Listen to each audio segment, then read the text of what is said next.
이 시간에 오직 하나님께서 은혜만 주시기 원합니다. 할렐루야. 중요한 거는 은혜 받고 돌아가는 일이 참 중요한데 하나님 마음의 문을 열어주셔서 꼭 은혜 받고 돌아갈 수 있도록 인도하여 주옵소서. 여러분, 보통 마태복음 5장으로부터 7장까지를 우리가 산상수훈이라 그렇게 말합니다.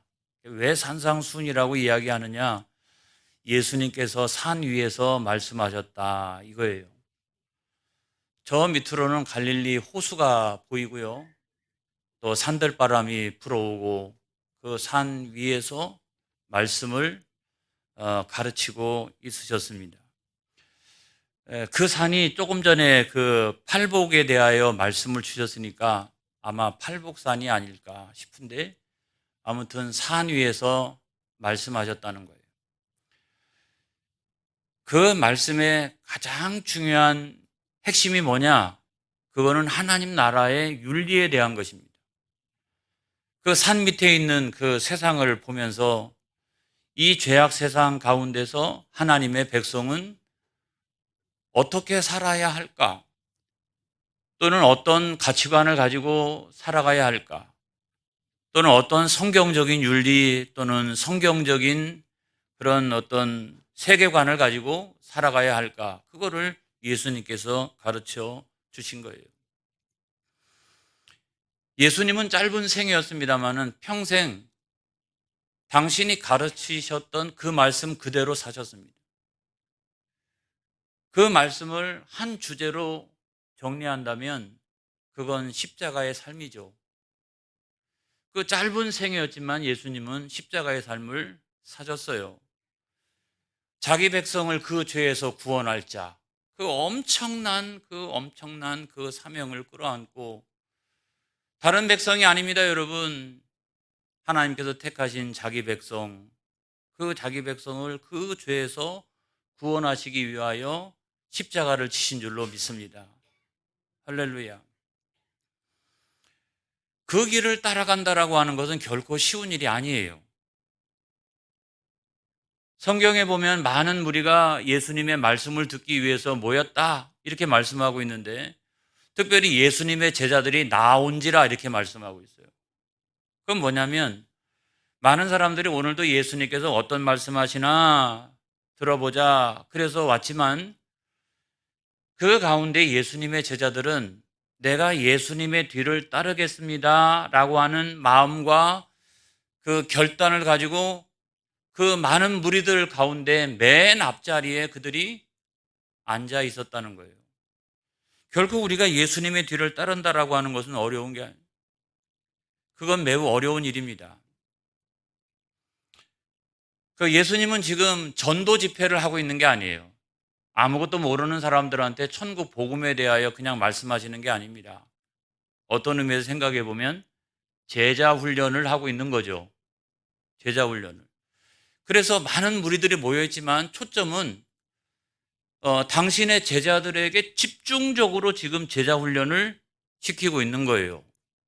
그래서 그 이후로 예수님의 뒤를 따르겠습니다 라고 하면서 쫓아가는 사람들이 굉장히 많이 생겼어요. 그 대표적인 사람들이 누구냐면 12 사도들, 예수님의 제자들, 이런 사람들, 또 전도자들, 오늘날로 치면은 해외 나가서 열심히 선교하는 선교사들 또는 주님의 교회 안에서 열심히 사역하는 주의 거룩한 일꾼들, 이런 사람들이 할 수만 있으면 우리가 주의 길을 따르기를 원합니다 하는 그런 사람들이 아니겠어요. 얼마나 힘들어요. 사실은 고된 일입니다. 그럼에도 불구하고 예수님께서는 그렇게 살아가는 것이 복 있는 사람이다. 그렇게 살아가는 길이 복 있는 사람의 길이다. 이렇게 말씀하고 있어요. 우리가 바로 그 앞에 있는 단락 팔복을 굉장히 좋아합니다. 근데 왜 좋아합니까? 복에 대해서 굉장히 많이 말씀하시니까 우리가 굉장히 좋아해요. 그런데 이와 같은 사람은 복이 있나니, 그래서 그 말씀을 몇 번이고 몇 번이고 읽어보면 야, 이 복 있는 사람이라고 하는 게 우리가 생각하는 그런 것이 아닌데 라고 하는 생각이 들어요. 조금 전까지 굉장히 좋아했다가 이 말씀을 몇 번이고 몇 번이고 묵상하고 나면 과연 우리가 그래도 좋아할 수 있을까 싶을 정도입니다. 그래서 심령이 가난한 자, 애통하는 자, 온유한 자, 긍휼히 여기는 자, 마음이 청결한 자, 화평하게 하는 자, 의를 위하여 박해를 받는 자는 복이 있나니 그랬어요. 무슨 복이 있어요? 여러분 여기 무슨 복이 있습니까, 여러분? 그런데 이 말씀을 묵상하다 보면 여기에 누가 비춰져요? 예수님이 비춰져요. 그리고 예수님의 삶의 모습이 비춰지고 십자가의 삶이란 무엇인가 하는 것이 거기에서 드러나기 시작을 합니다. 그래서 왜 이 길이 복 있는 길인가, 그리고 예수님의 뒤를 따라가는 것이 왜 복 있는 사람인가 하는 것을 우리가 비로소 알게 됩니다. 그래서 팔복의 말씀의 결론은 어떤 거냐면 이런 거예요.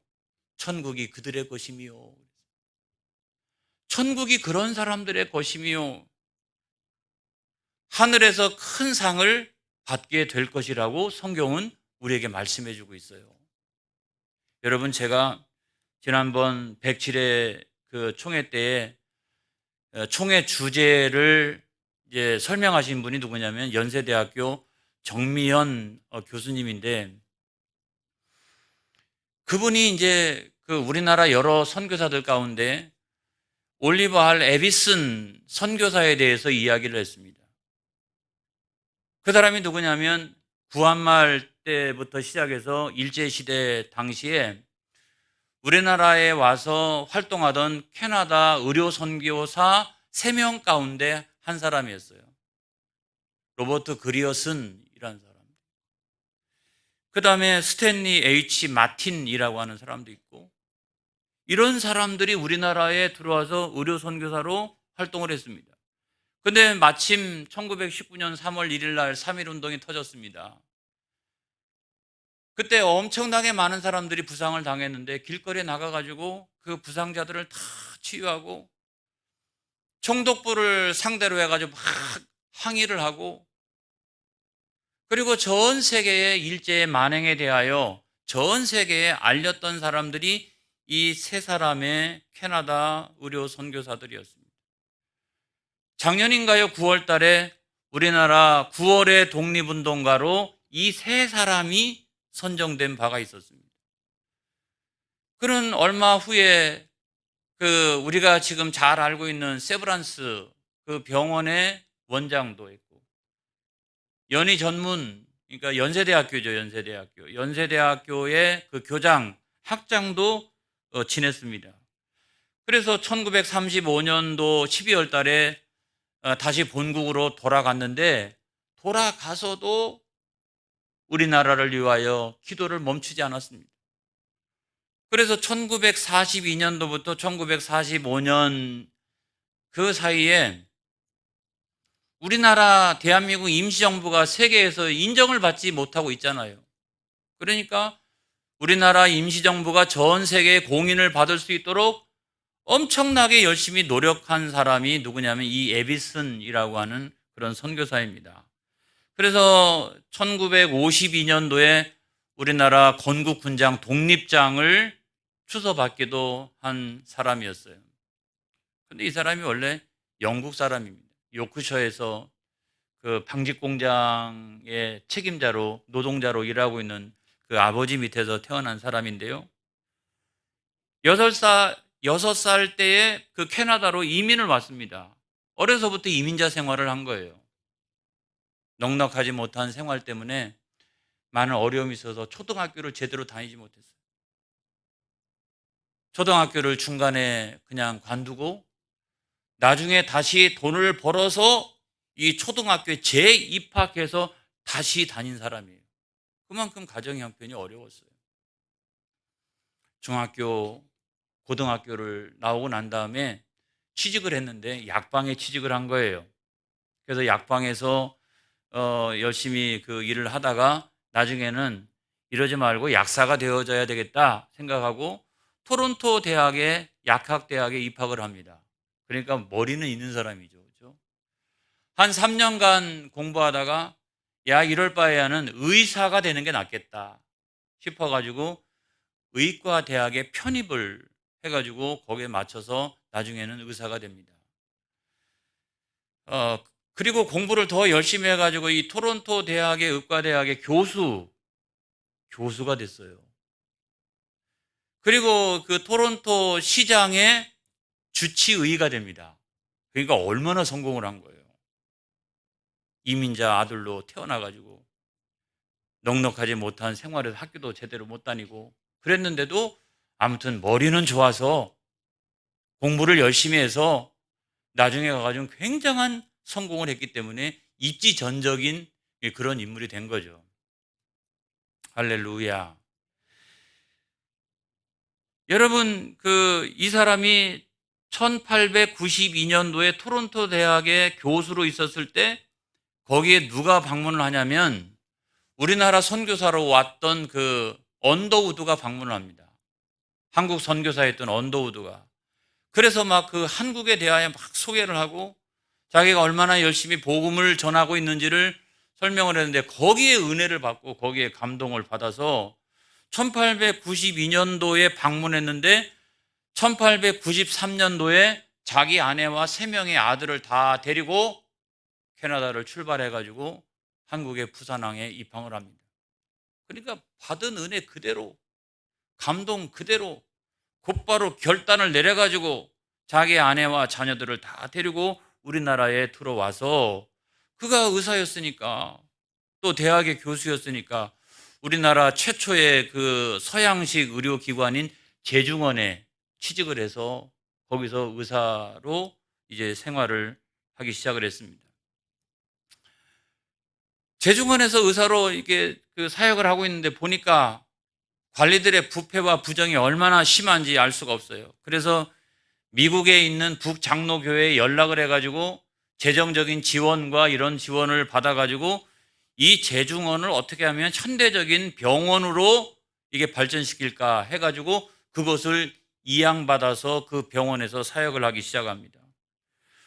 나중에는 다시 미국에 가서 한국에서의 자기의 사역을 보고하게 됩니다. 그때에 큰 은혜를 받았던 사람이 누구냐면 세브란스라고 하는 사람. 루이스 H. 세브란스라고 하는 사람인데 이 사람이 석유회사를 크게 운영하는 그런 사람이었어요. 그래서 이 사람이 은혜를 받고서 재정적인 후원을 많이 해가지고 오늘날 세브란스 의과대학 그 병원이 세워지게 되고 이분이 거기에 병원장이 되게 됩니다.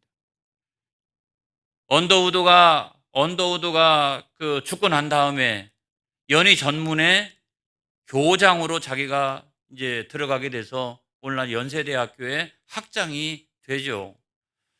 이래가지고 한국 사회에 미친 영향이 얼마나 큰지 알 수가 없어요. 나중에 그가 본국으로 돌아갈 때 자기 아들이 이 세브란스의 의사였습니다. 자기 아들한테 모든 걸 다 물려주고 갈 수도 있었는데 그렇게 하지 않고 한국 사람이었던 조긍선이라고 하는 사람한테 학교도 병원도 다 그 사람한테 물려줘요. 그래서 이 세브란스하고 연세대학교가 자주적인 입장에 생각해 보면 근대 고등교육기관으로서 이렇게 자주적인 입장에서 세브란스도 마찬가지예요. 자주적인 의료 체계를 갖는, 그래서 한국인 의사들이 계속 와가지고 거기서 그 사역을 하게 되는 그런 기관으로 발전해 갔다는 거예요. 제가 드리고 싶은 말씀은 어떤 거냐면 예수님의 뒤를 따르는 한 사람의 제자가 어떤 영향력을 나타낼 수 있는가 하는 거예요. 여러분, 우리가 꼭 무슨 선교사가 또는 전도자가 돼서 이 일을 감당할 수 있는 것은 아닙니다. 우리가 여러 직종과 직업을 가지고 있는데 거기서도 우리가 예수님의 뒤를 따르고자만 한다면 우리는 그와 같은 거룩한 영향력을 나타내는 사람들이 되어질 수가 있다는 거예요. 예수님은 오늘 성경 말씀을 통해서 이렇게 말씀하십니다. 너희는 세상의 소금이라 그랬어요. 여러분 13절에 있는 말씀을 보겠습니다. 13절 시작. 너희는 세상의 소금이니 소금이 만일 그 맛을 잃으면 무엇으로 짜게 하리요? 후에는 아무 쓸데없어 다만 밖에 버려져 사람에게 밟힐 뿐이니라. 이거 예수님께서 하신 말씀이거든요. 너희는 세상의 소금이래요. 저는 교회의 소금인 줄 알았어요. 그런데 교회의 소금이 아니라 세상의 소금이라는 거예요. 여러분, 교회 안에서 너무 소금 역할을 하지 않기를 바랍니다. 교회는 정제된 소금으로, 맛을 잘 내는 그런 소금으로 양육되고 성장되어지는 곳이 교회인 거예요. 교회에 오면 이런 부류의 사람 저런 부류의 사람이 다 와도 주님의 말씀 듣고 어떻게 정제된 소금이 되어져 가는 것이 교회인 거예요. 그리고 세상에 나가가지고는 세상에서 소금 역할을 하는 것이 우리 교회의 사명이고 교인들의 사명인 줄로 믿습니다. 그래서 여러분, 이 소금은 굉장히 귀한 거예요. 세상에서도 얼마나 이 소금이 귀한지 알 수가 없습니다. 예전에 본 그 드라마 가운데 이 부여시대 때, 고구려 시대 때도 소금 때문에 막 전쟁하지 않습니까? 소금이 없으니까. 그리고 예수님 당시에도 또 돈이 없으면 소금으로 병사들의 월급을 주기도 했어요. 그리고 아프리카 같은 나라에서는 노예를 이렇게 사고 팔 때도 소금으로 이렇게 계산을 하고 할 정도로 이 소금이 그만큼 가치가 있는 거예요. 그런데 오늘날 예수님께서는 우리가 소금이래요. 그러니까 얼마나 우리가 귀한 존재인지 알 수가 없어요. 근데 그거는 신분 때문에 우리가 귀한 게 아니라 그 역할도 귀하다고 말씀하고 있는 거예요. 맛을 잃으면, 그러니까 그 역할이 그만큼 중요하다는 거죠. 그래 여러분, 그 역할이라는 게 뭐냐? 세상의 부정과 부패를 방지하는 일, 교회의 사명이 있는 거죠. 또 하나는 이 세상에 맛을 내는 일이죠. 이 살만한 세상이 되게 하고, 또 인생의 참맛이라고 하는 것은 어떤 것인가 하는 것들을 나타내고 또 증거하고, 이런 어떤 사회적인 그런 그 역할이 우리에게 있는 줄로 믿습니다. 그런데 우리가 어떻게 하면 그런 맛을 낼 수 있는 그런 소금이 될 수 있을까요? 개인적인 측면에서는 우리가 어떤 맛을 내야 될까요? 그건 다른 게 아니라 세상의 맛이 아니라 하늘의 맛이라고 생각합니다. 그러니까 예배 잘 드리고 기도 생활 열심히 하고 하나님 말씀 잘 듣고, 그래서 정제된 그런 그 소금이 되어서 맛을 잃어버리는 게 아니라 맛을 오히려 나타내는 그런 사람이 되어져야 하는 줄로 믿습니다. 할렐루야. 그래서 중요한 것은 뭐냐면 우리가 그런 사람이 되는 거죠.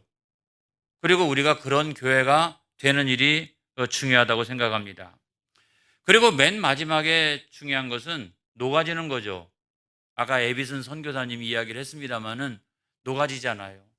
썩어지잖아요.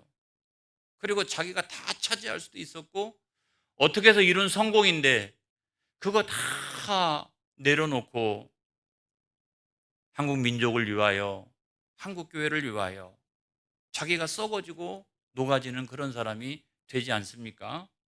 할렐루야. 그래서 우리가 늘 하나님 앞에 기도해야 합니다. 하나님 아버지, 내 뜻대로 마옵시고 아버지 뜻대로 하옵소서. 내 것으로만 가득 채우지 않게 하시고 하나님의 뜻으로 가득 채우게 하여 주옵소서. 할렐루야.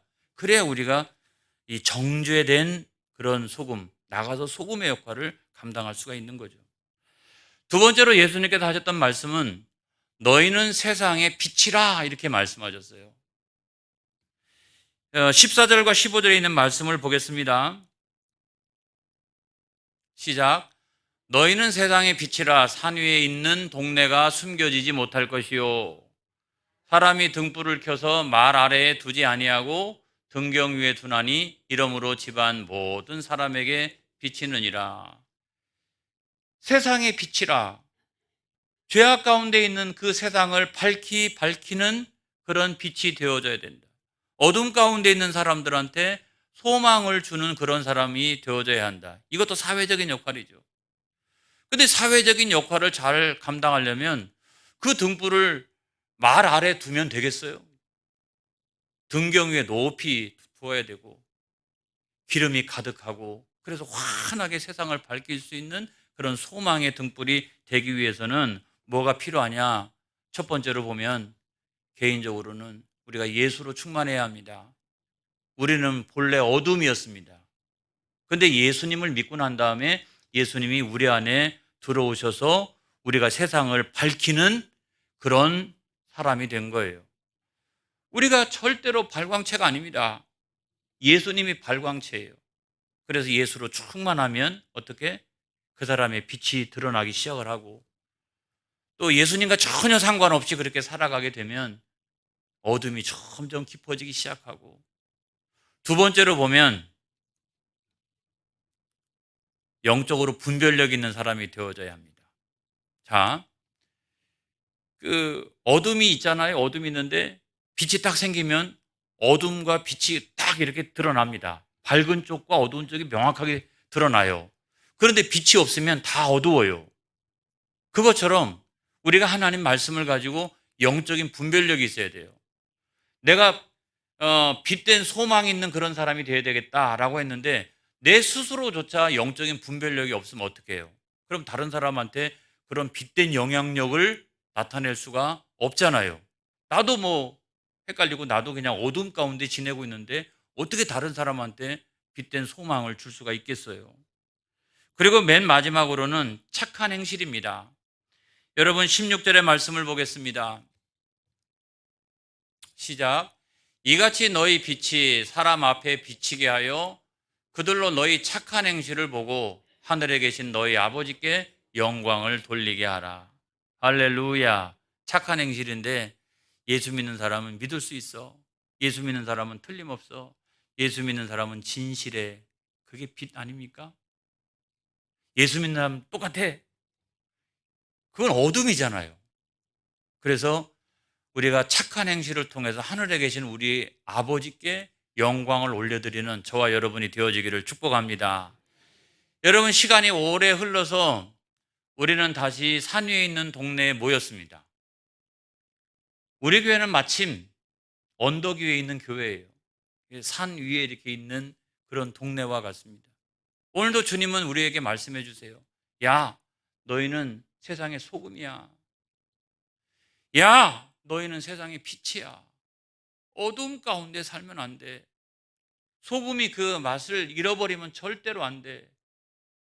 그래서 정말 복 있는 사람이라고 하는 것은 세상의 복을 받는 게 아니야. 정말 복 있는 사람이라고 하는 것은 예수님을 닮아가는 거야. 이거를 우리들에게 말씀해 주시고 있어요. 여러분, 그 예수님으로 말미암아 내 잔이 넘치나이다. 할렐루야. 내가 그 길을 걸어가면서도 하나님, 내가 많이 어렵고 힘든데도 하나님 내 잔이 넘치나이다.